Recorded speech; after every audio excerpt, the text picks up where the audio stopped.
Welcome everyone back to Pommy and Oz. Hope we're all doing absolutely awesome. We are Monday. It is the start of rivalry week, as we call it. And I thought what we'd do today is, I thought we've got to dust ourselves off. We've had a bit of a shitty weekend. So have Collingwood. And I thought, let's get ourselves in the spirit of things. So, for those who know me know that I'm a lifelong Rangers fan. So, for me, rivalries are a huge part of why I enjoy sport. But more importantly, why I feel kind of the way I act. It's a very territorial, ritualistic thing for me. And rivalries just turn me on, I've got to say. There's something that I think you ask anyone who follows any form of sport, you always have that one game you look forward to. And in my opinion, Essendon fans just don't quite cut it. They don't quite bring enough for me. Richmond fans, unless they're winning, they're fairly quiet. There's that noisy neighbour, though. That noisy neighbour rival is one that's exciting. And Collingwood, for me, fit that bill. They're the ones that are obnoxious. They're probably a bit like us. They're very in your face. They let you know where they are. And they also fearlessly defend their team very fiercely as well when they're losing. And it's something that, grates me. Something that I admire in a lot of qualities. But when you look at Collingwood, it's tough. It's tough. And it's a game that I think one of the things that really excited me when I first came here was the first thing I did when it was forced on me to support the Blues was to go into this game and go into why it is there. And we'll take you back 1st of October 1910, the VFL Grand Final. Collingwood, one of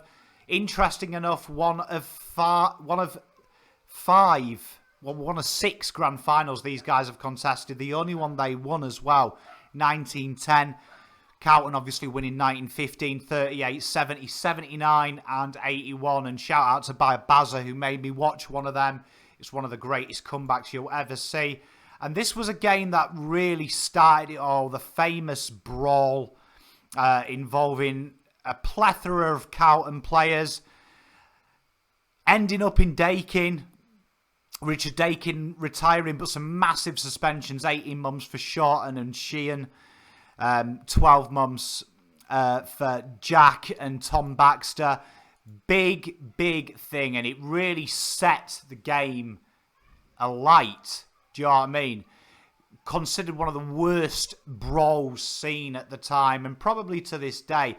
And something that I think is incredibly poignant, because that is something that starts it. And most great rivalries, and when you look at the name rivalries, the dictionary definition is a state of two people or groups engaging in a lasting competitive relationship with a mindset of must beat each other, one-upmanship.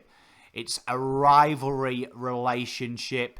And it's something that, I think is just so fascinating that when you look at Carlton and Collingwood, it really sets it up. When you look at the whole similes, the synonyms associated with a rivalry, antagonism, clash, conflict, contest, duel, encounter, event, fight.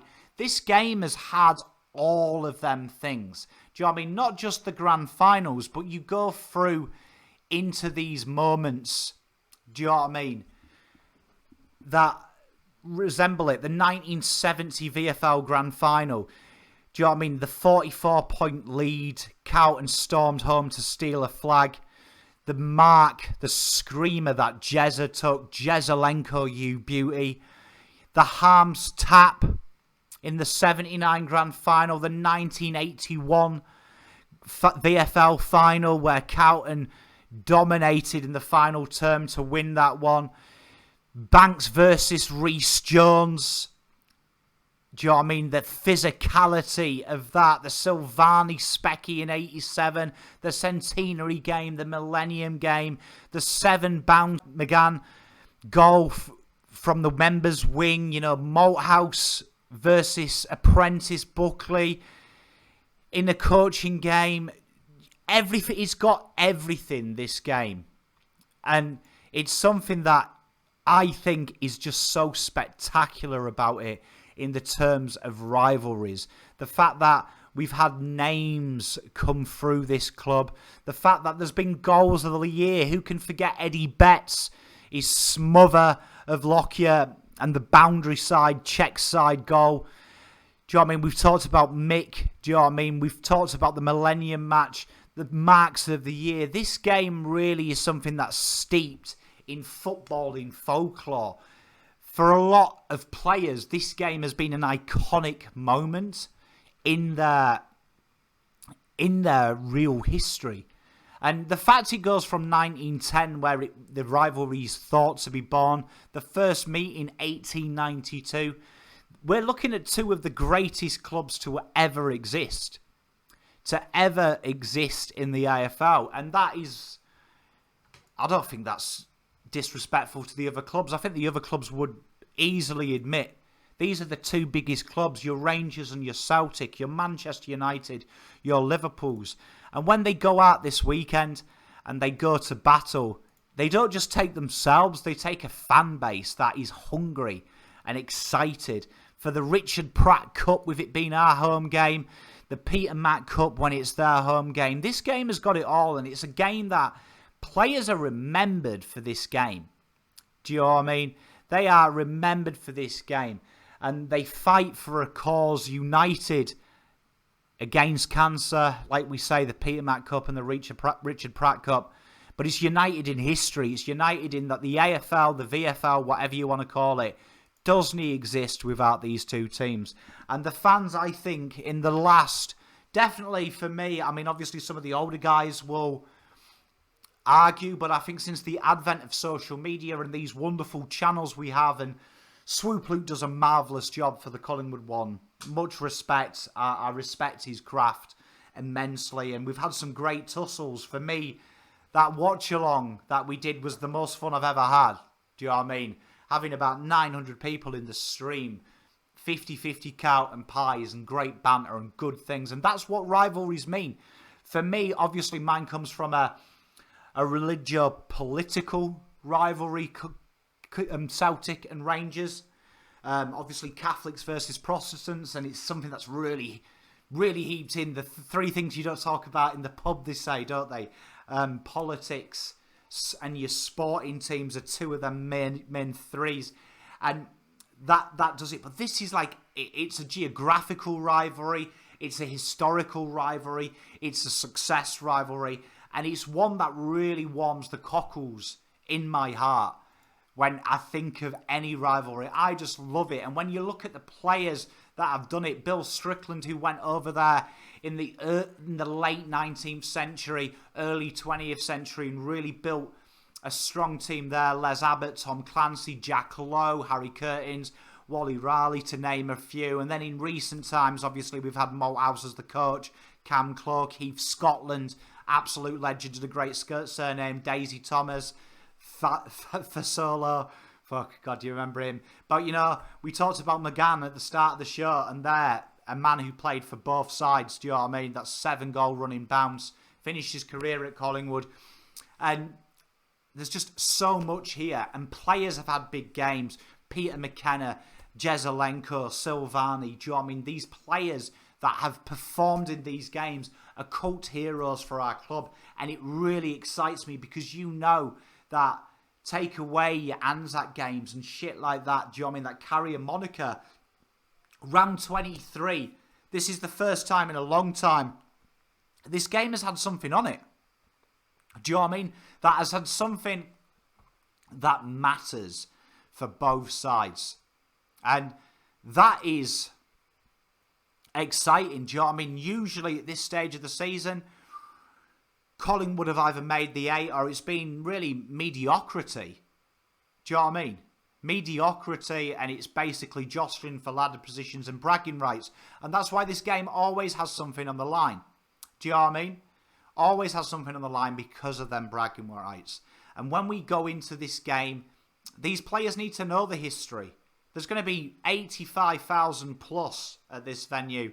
It's going to be as close to packed as you can see it. And this is the moment in sport that for me, as a young man, when I was a kid and dreaming of playing, walking out at Ibrox to play Celtic, I'm sure for an Australian kid, that's probably the pinnacle.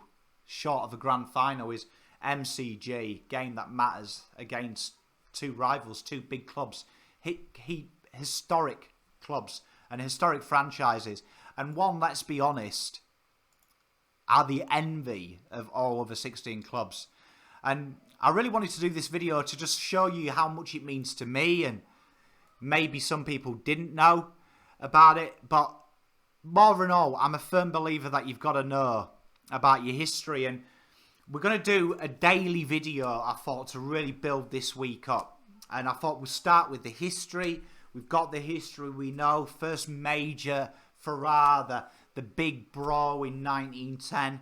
Do you know what I mean? Do you know what I mean? A long time. Do you know what I mean? Over 130 years of history in this game. Something that's incredibly exciting. And something that really now comes with an added bonus that they're playing for top 4 and we're playing for the 8. We know that we can maybe fuck their top 4 off and they know they can knock us out. And that bragging right carries you well into the next year. Do you know what I mean? Regardless of what happens from here, that bragging right for the victor, regardless of what happens in finals, will always be held there. And the only way that that could be bigger is they meet in a granny. And I think that's just fantastic. And like we say, this is an absolute exciting factor, I think. Exciting factor. And when you think about it, that we come into this game now, it's a huge game. 262 times they've met. At the moment, do you know what I mean? They have the ledger, 128 plays 129. Do you know what I mean? 118 times the home side has won, 121 the away side has won. It's almost 50-50. It's neck and neck. Do you know what I mean? And Carlton have a chance not just to hashtag square the ledger here, but also put a nail in that top 4 hopes and say to them, you know, it's give and get. And you never know, results go that way in the crazy world of football. We could see potentially us meet at some time in the finals, which I think is really, really, really exciting. And it's something that is just exciting. When you look at these sides, average scores, it's almost split. 79 points to Carlton, 81 against. Do you know what I mean? It is so exciting. 180 being the top score, 160 their top score. Big margins at times, but genuinely this is a tight affair. No side has ever gone 10 in a row. Carlton host the most in a row. And this is something that is just, I think, is so incredible. Do you know what I mean? 262 times playing. You are looking at the lineage game. So what I want you to do is leave you with something that I find inspirational and something that my pop used to read to me in my moments of trial and tribulation, and something that I think is really fitting for both of these sides. That when they go out, this is going to be a bloodbath. This is going to be fiery. And that is a wonderful poem by Rudyard Kipling, not the guy who makes cakes. I don't know if Australians will get that joke. And I think it kind of sums this. If you can keep your head when all about you are losing theirs and blaming it on you, if you can trust yourself when all men doubt you, but make allowances for their doubting too, if you can wait and not be tired by waiting, or being lied about and don't deal in lies, or being hated and don't give way to hating, and yet don't look too good nor talk too wise. If you can dream and not make dreams your master, if you can think and not make thoughts your aim, if you can meet with triumph and disaster and treat those two impostors just the same, if you can bear to hear the truth you've spoken, twisted by knaves to make a trap for fools, or watch the things you gave your life to broken and stoop and build them with worn out tools, if you can make one heap of your winnings and risk it on one turn of pitch and toss, and lose and start again at your beginnings, and never breathe a word about your loss, if you can force your heart and nerve and sinew to serve your turn long after they are gone, and so hold on when there is nothing in you except the will which says to them hold on, if you can talk with crowds and keep your virtue, or walk with kings and not lose the common touch. If neither foe nor loving friends can hurt you, if all men count with you, but none too much, if you can fill the unforgiving minute with 60 seconds worth of distance run, yours is the earth and everything that's in it. And what's more, you'll be a man, my son. Go out there, boys. Enjoy yourselves. Fucking bring home them 4 points. A lot of people waiting on you. A lot of people riding with you. Baggers unite. Square the ledger. See you tomorrow. Pom out.